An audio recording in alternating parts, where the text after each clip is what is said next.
I recently retired from the California Highway Patrol after 23 years of service. The majority of those 23 years was spent patrolling the southern end of Marin County, which includes the Golden Gate Bridge. The bridge is an iconic structure, known worldwide for its beautiful views of San Francisco, the Pacific Ocean, and its inspiring architecture. Unfortunately, it is also a magnet for suicide, being one of the most utilized sites in the world. The Golden Gate Bridge opened in 1937. Joseph Strauss, chief engineer in charge of building the bridge, was quoted as saying, "The bridge is practically suicide-proof. Suicide from the bridge is neither practical nor probable. But since its opening, over 1,600 people have leapt to their death from that bridge."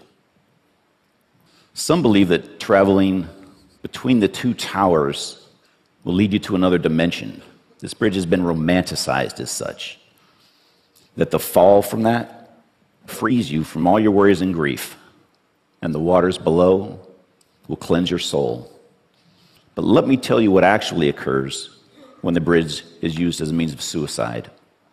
After a free fall of 4 to 5 seconds, the body strikes the water at about 75 miles an hour. That impact shatters bones, some of which then puncture vital organs. Most die on impact. Those that don't generally flail in the water helplessly and then drown. I don't think that those who contemplate this method of suicide realize how grisly a death that they face. This is the cord. Except for around the two towers, there's 32 inches of steel paralleling the bridge. This is where most folks stand before taking their lives. I can tell you from experience that once the person is on that cord, and at their darkest time, it is very difficult to bring them back. I took this photo last year as this young woman spoke to an officer contemplating her life. I want to tell you very happily that we were successful that day in getting her back over the rail. When I first began working on the bridge, we had no formal training.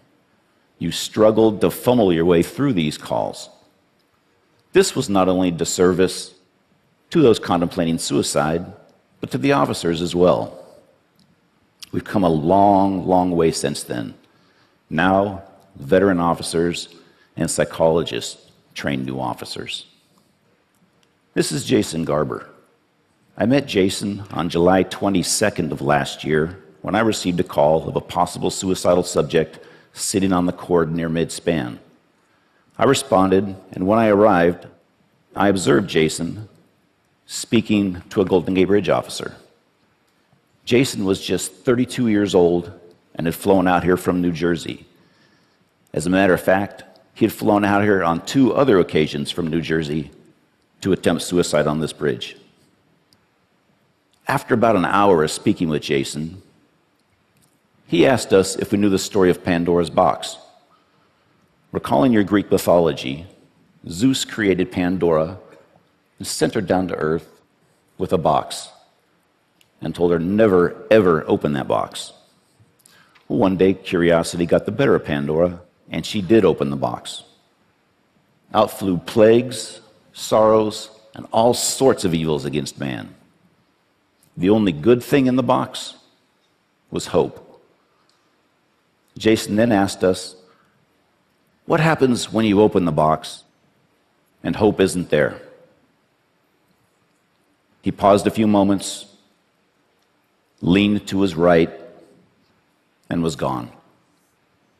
This kind, intelligent young man from New Jersey had just committed suicide. I spoke with Jason's parents that evening, and I suppose that when I was speaking with them that I didn't sound as if I was doing very well. Because that very next day, their family rabbi called to check on me. Jason's parents had asked him to do so. The collateral damage of suicide affects so many people. I pose these questions to you. What would you do if your family member, friend, or loved one was suicidal? What would you say? Would you know what to say? In my experience, it's not just the talking that you do, but the listening. Listen to understand. Don't argue, blame, or tell the person you know how they feel, because you probably don't. By just being there, you may just be the turning point that they need.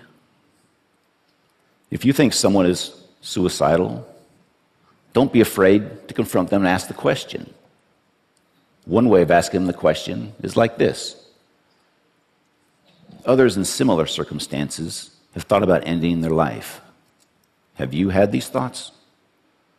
Confronting the person head on may just save their life and be a turning point for them. Some other signs to look for: hopelessness, believing that things are terrible and never going to get better. Helplessness, believing that there is nothing that you can do about it. Recent social withdrawal and loss of interest in life. I came with this talk just a couple of days ago, and I received an email from a lady that I'd like to read you her letter. She lost her son on January 19th of this year. And she wrote me this email just a couple of days ago, and it's with her permission and blessing that I read this to you. Hi, Kevin. I imagine you're at the TED conference. That must be quite the experience to be there. I'm thinking I should go walk the bridge this weekend. Just wanted to drop you a note. Hope you get the word out to many people, and they go home talking about it to their friends who tell their friends, etc. I'm still pretty numb, but noticing more moments of really realizing Mike isn't coming home. Mike was driving from Petaluma to San Francisco to watch the 49er game with his father on January 19th. He never made it there. I called Petaluma police and reported him missing that evening. The next morning, 2 officers came to my home and reported that Mike's car was down at the bridge. A witness had observed him jumping off the bridge at 1:58 p.m. the previous day. Thanks so much for standing up for those who may be only temporarily too weak to stand for themselves. Who hasn't been low before without suffering from a true mental illness? It shouldn't be so easy to end it. My prayers are with you for your fight. The GGB, Golden Gate Bridge, is supposed to be a passage across our beautiful bay, not a graveyard. Good luck this week, Vicky. I can't imagine the courage it takes for her to go down to that bridge and walk the path that her son took that day. And also the courage just to carry on. I'd like to introduce you to a man I refer to as hope and courage. On March 11th of 2005, I responded to a radio call of a possible suicidal subject on the bridge sidewalk near the North Tower. I rode my motorcycle down the sidewalk and observed this man, Kevin Briggs Cây, standing on the sidewalk. When he saw me, he immediately traversed that pedestrian rail and stood on that small pipe which goes around the tower. For the next hour and a half, I listened as Kevin spoke about his depression and hopelessness. Kevin decided on his own that day to come back over that rail and give life another chance. When Kevin came back over, I congratulated him. This is a new beginning, a new life. But I asked him, what was it that made you come back and give hope and life another chance? And you know what he told me? He said, you listened. You let me speak, and you just listened. Shortly after this incident, I received a letter from Kevin's mother, and I have that letter with me, and I'd like to read it to you. Dear Mr. Briggs, nothing will erase the events of March 11th, but you are one of the reasons Kevin is still with us. I truly believe Kevin was crying out for help.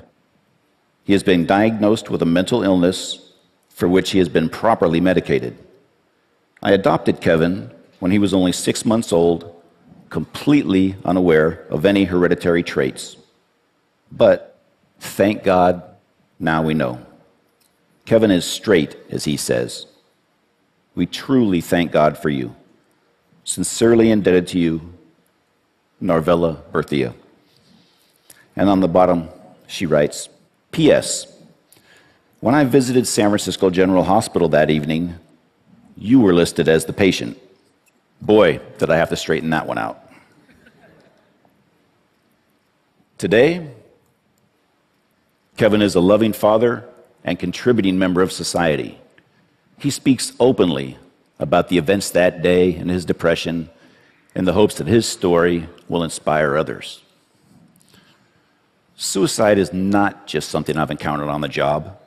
It's personal. My grandfather committed suicide by poisoning. That act, although ending his own pain, robbed me from ever getting to know him. This is what suicide does. For most suicidal folks, or those contemplating suicide, they wouldn't think of hurting another person. They just want their own pain to end.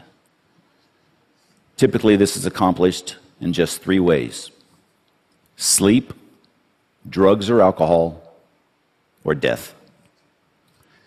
In my career, I've responded to and been involved in hundreds of mental illness and suicide calls around the bridge.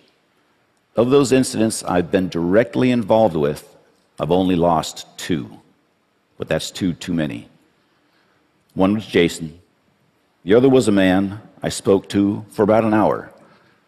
During that time, he shook my hand on 3 occasions.